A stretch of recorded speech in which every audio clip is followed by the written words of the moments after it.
믿음은 주를 따라 사는 것.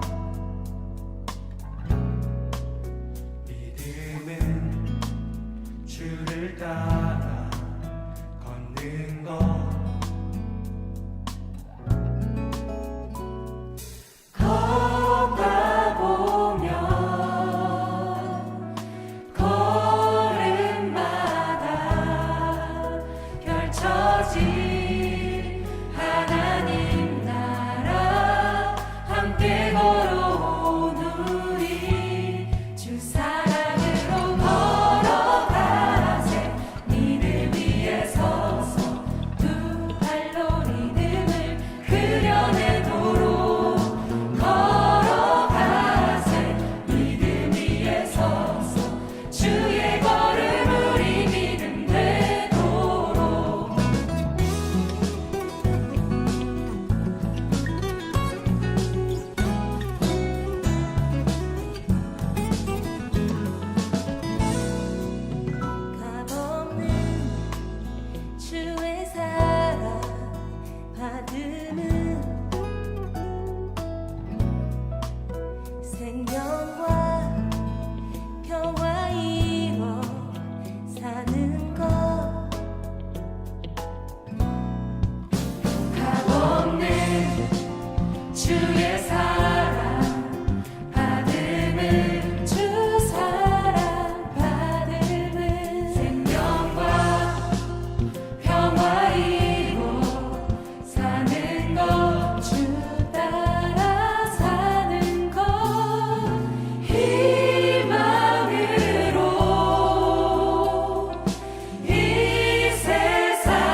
할렐루야. 말씀이 삶이 되는 창대한 교회 2022년 6월 2일 목요일 말씀으로 여는 새벽 함께 합시다. 우리 다 같이 기도합니다. 하나님 감사합니다. 오늘도 우리를 사랑하시고 주님과 함께하며 주님 말씀 들을 수 있는 자리, 주님을 예배하고 우리를 드릴 수 있는 자리에 함께할 수 있는 것을 감사합니다. 주님과 함께하는 동안 주님의 말씀에 우리의 마음이 활짝 열리게 하시고 귀도 열리게 하시고 영도 열리게 하셔서 주님 뜻을 알게 하시고 주님의 깊은 사랑 속에 젖어들게 하시며 위로받고 치유받고 회복되어 또 능력으로 하나님의 일을 행하며 복음을 전하며 사람 살리며 세우며 위로하는 그런 사람들이 될 수 있도록 인도하여 주시옵소서. 부족한 용 모든 부족함과 연약함 주님께 맡기오니 주님 손으로 덮어주시고 주님께서 잘 사용하시는 도구가 될 수 있도록 이 시간 붙들어 주시옵소서. 처음부터 끝까지 주님 홀로 영광 받으시고 예수의 보혈이 흐르는 자리가 될 수 있도록 도와주시옵소서. 언제나 함께 하시는 예수님의 이름으로 감사하며 기도하옵나이다. 아멘. 네, 오늘 함께 나누실 하나님의 말씀은 고린도전서 14장 13절에서 25절까지의 말씀입니다. 고린도전서 14장 13절에서 25절까지의 말씀입니다. 우리 함께 나눕시다. 고린도전서 14장 13절에서 25절의 말씀입니다. 그러므로 방언을 말하는 자는 통역하기를 기도할지니 내가 만일 방언으로 기도하면 나의 영이 기도하거니와 나의 마음은 열매를 맺지 못하리라. 그러면 어떻게 할까? 내가 영으로 기도하고 또 마음으로 기도하며 내가 영으로 찬송하고 또 마음으로 찬송하리라. 그렇지 아니하면 내가 영으로 축복할 때에 알지 못하는 처지에 있는 자가 내가 무슨 말을 하는지 알지 못하고 내 감사에 어찌 아멘하리요. 너는 감사를 잘하였으나 그러나 다른 사람은 덕세움을 받지 못하리라. 내가 너희 모든 사람보다 방언을 더 말함으로 하나님께 감사하노라. 그러나 교회에서 내가 남을 가르치기 위하여 깨달은 마음으로 5마디 말을 하는 것이 1만마디 방언으로 말하는 것보다 나으니라. 형제들아, 지혜에는 아이가 되지 말고 악에는 어린아이가 되라. 지혜에는 장성한 사람이 되라. 율법에 기록된 바 주께서 이르시되 내가 다른 방언을 말하는 자와 다른 입술로 이 백성에게 말할지라도 그들이 여전히 듣지 아니하리라 하였으니 그러므로 방언은 믿는 자들을 위하지 아니하고 믿지 아니하는 자들을 위하는 표적이나 예언은 믿지 아니하는 자들을 위하지 않고 믿는 자들을 위함이니라. 그러므로 온 교회가 함께 모여 다 방언으로 말하면 알지 못하는 자들이나 믿지 아니하는 자들이 들어와서 너희를 미쳤다 하지 아니하겠느냐. 그러나 다 예언을 하면 믿지 아니하는 자들이나 알지 못하는 자들이 들어와서 모든 사람에게 책망을 들으며 모든 사람에게 판단을 받고 그 마음의 숨은 일들이 드러나게 되므로 엎드려 하나님께 경배하며 하나님이 참으로 너희 가운데 계신다 전파하리라. 예, 우리가 어저께 그 방언의 사용에 대해서 이야기했죠. 그래서 방언은 그래요. 방언도 참 좋은 은사이지만 방언 자체로 만족하지 말고 더 나은 은사들을 사모해 가야 한다는 것. 그 이유는 뭐냐면 교회에 덕을 세우고 복음을 전하기 위해서다. 이런 말씀을 함께 나눴어요. 오늘도 마찬가지예요. 방언은 지극히 개인적인 유익이 있습니다. 지극히 개인적인 유익이 있죠. 제가 어저께도 말씀드렸지만 기도를 쉽게 만들고 또 영이 열려서 하나님을 보게 하는 역사가 있어요. 그러나 방언보다 더 나은 은사를 사모해야 돼요. 오늘 받은 더 나은 은사는 통역, 예언하기 힘쓰라. 그래서 그것이 교회의 덕을 세운다는 얘기를 어저께 했고요. 오늘 그런 얘기를 해요. 방언만 하면 못 알아들으니까요. 차라리 방언하지 말고 말씀을 해석해서 전하는 것이 오히려 낫다. 그러니까 바울 자신 얘기를 하죠. 바울 자신이 나는 방언해 주신 그 은사를 사용해서 하나님과 깊은 관계를 맺을 수 있는 것은 너무너무 감사하지만 교회 안에서는 내가 일부러 방언을 하려고 막 애쓰지 않는다는 거예요. 그 방언을 하는 것 자체가 자랑거리가 되고 방언하는 것 자체가 마치 자기가 대단한 영적 거인이 된 것처럼 보이기 위해서 사용되니까 그것이 안 좋은 거죠. 실제로 방언 은사들이 막 나타나는 교회들 가보면 그것을 막 자랑처럼 사용하시는 분들이 있죠. 네, 참 안 좋습니다. 방언은 사실 은사는 자랑하기 위해서 있는 것이 아니고 하나님께 쓰임받기 위해서 있는 건데요. 그래서 바울은 일부러 그런 얘기를 하는 거예요. 방언하는 거 일부러 대중 앞에서는 하지 않나.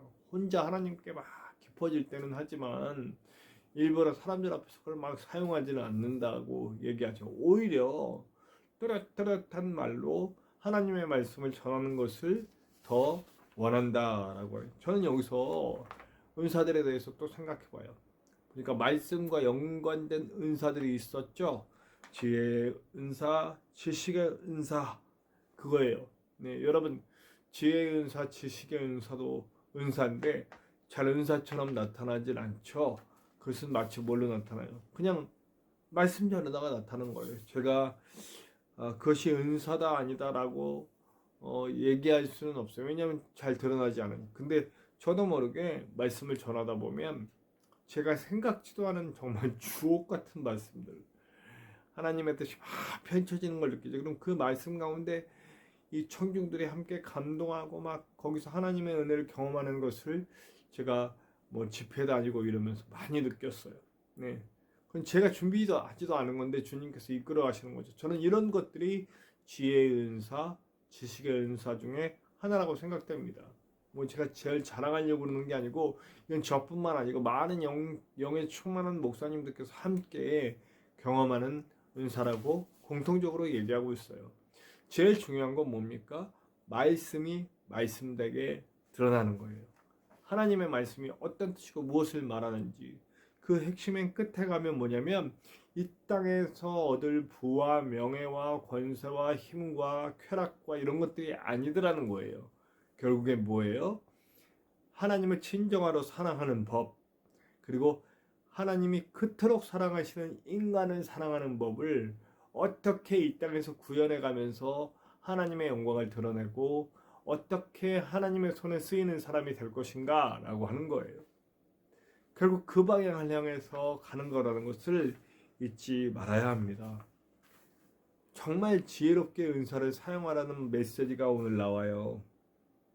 방언은 믿지 않는 자들에게 증거가 되기도 하고 증거가 안 되기도 합니다. 일단 방언이 처음 시작되면 진짜 희한하다. 저도 사실은 은사에 대해서 잘 모르다가 막 수련회 가서 막 친구들이 막 방언 타주고 이럴 때 저는 그게 막 너무너무 신기하고 막 그랬어요.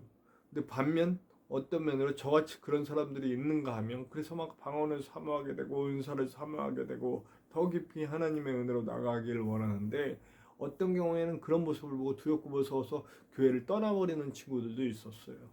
제가 이제 그 전도사가 돼서 그 아이들을 데리고 수련회를 갔단 말이에요. 근데 거기서 막 은사가 강사님의 인도 아래 막 뜨거운 통성기도와 막 이런 게 퍼져갔어요.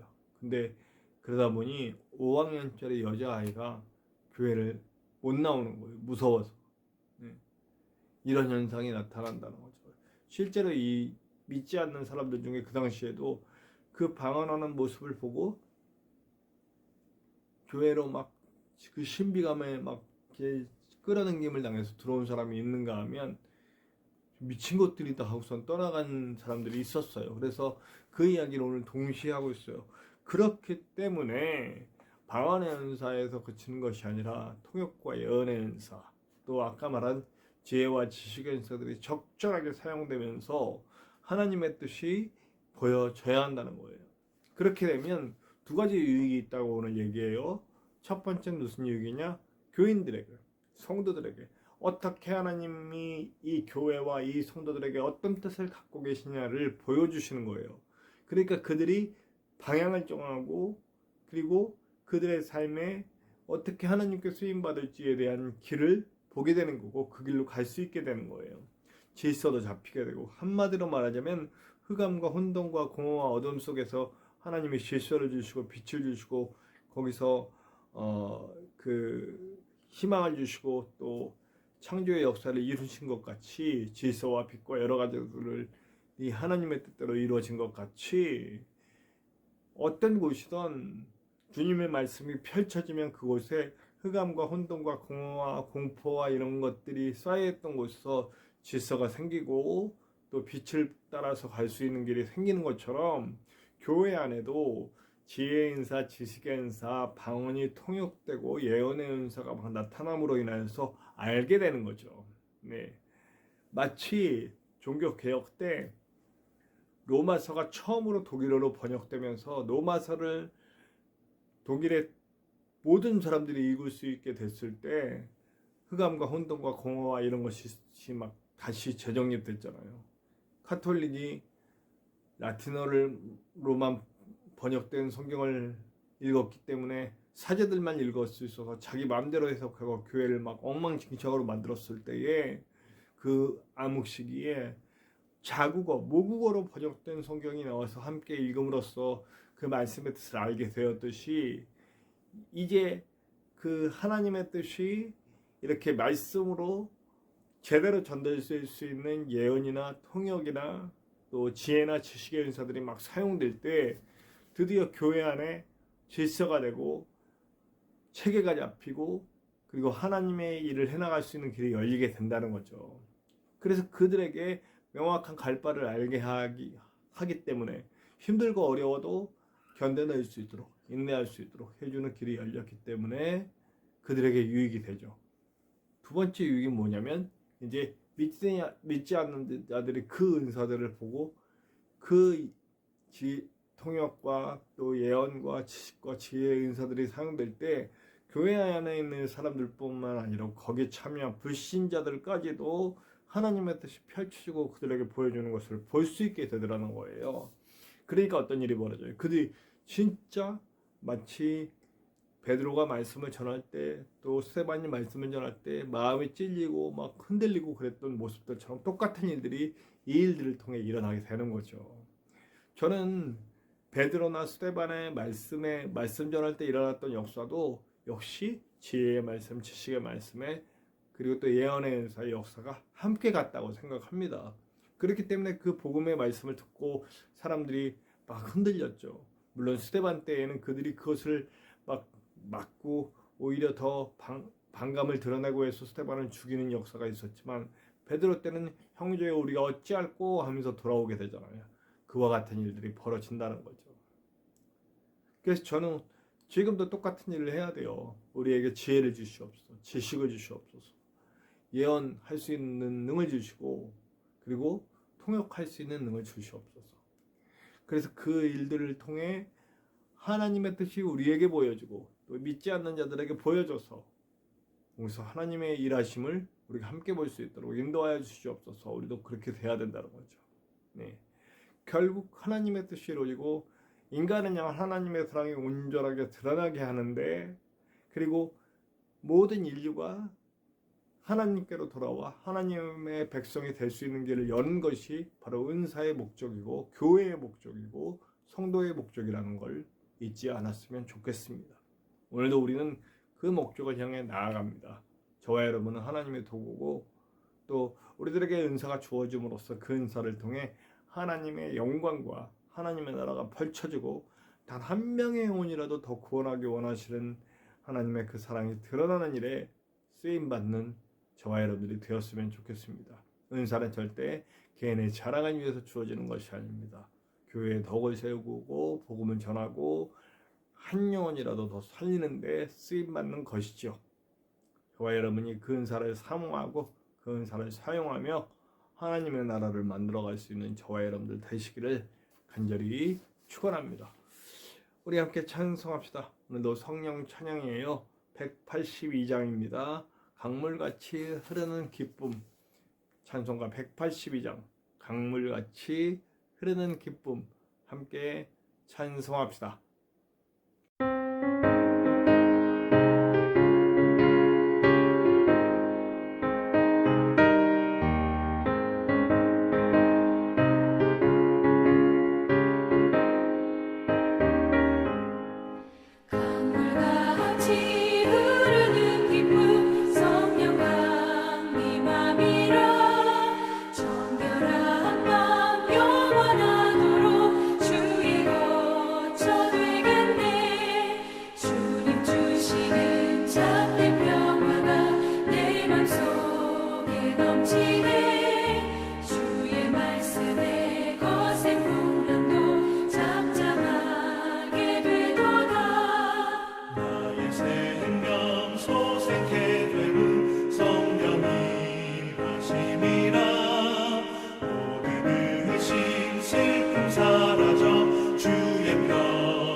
우리 함께 기도합시다. 주님, 우리에게도 은사를 허락하시고 그러나 그 은사가 개인적으로 사용되는 것이 아니라 교회를 세우고 하나님의 나라를 만들고 한 영혼이라도 구원하고 하나님의 깊은 사랑을 세상에 보여주는 도구로 삼을 수 있도록 인도하여 주시옵소서. 함께 기도하고 우리가 그 은사를 받음으로 그 도구로 하나님의 군사로 자녀로 사용도 받을 수 있도록 인도하여 주시옵소서. 교회가 그렇게 설 수 있도록 인간을 위해 세워진 교회가 아니라 하나님을 위해 또 많은 죽어가는 영혼들을 위해 세워진 교회임을 잊지 않도록 도와주시옵소서. 함께 기도합시다. 우리 말씀이 삶이 되는 창대한 교회가 중대한 변화의 시기를 맞이했는데 이 변화의 시기에 주님의 뜻이 이루어질 수 있도록 기도 부탁드립니다. 제가 영인간에 강건하고 일하면서 목회하는 이 모든 것들 속에서 지치지 않고 나갈 수 있도록 기도 부탁드립니다. 또 우리 저와 함께 사역하시는 전진성 목사님의 건강을 위해서 기도 부탁드리고 저와 함께 교회를 세워갈 아름다운 동역자들이 모일 수 있도록 기도 부탁드립니다. 그리고 저와 여러분들의 기도 제목 속에도 하나님의 사랑이 나타나길 바라고요.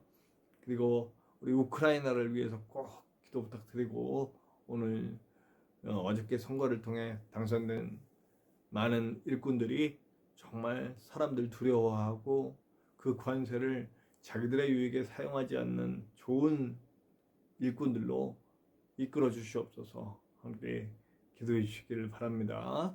저와 여러분들의 기도 제목 속에도 하나님의 크고 놀라운 은혜가 나타날 것을 믿습니다. 우리 함께 주기도문 하시고 다 같이 기도합시다. 주기도문 합니다. 하늘에 계신 우리 아버지, 아버지의 이름을 거룩하게 하시며 아버지의 나라가 오게 하시며 아버지의 뜻이 하늘에서와 같이 땅에서도 이루어지게 하소서. 오늘 우리에게 일용할 양식을 주시고 우리가 우리에게 잘못한 사람을 용서하여 준 것 같이 우리 죄를 용서하여 주시고 우리를 시험에 빠지지 않게 하시고 악에서 구하소서. 나라와 권능과 영광이 영원히 아버지의 것입니다. 아멘.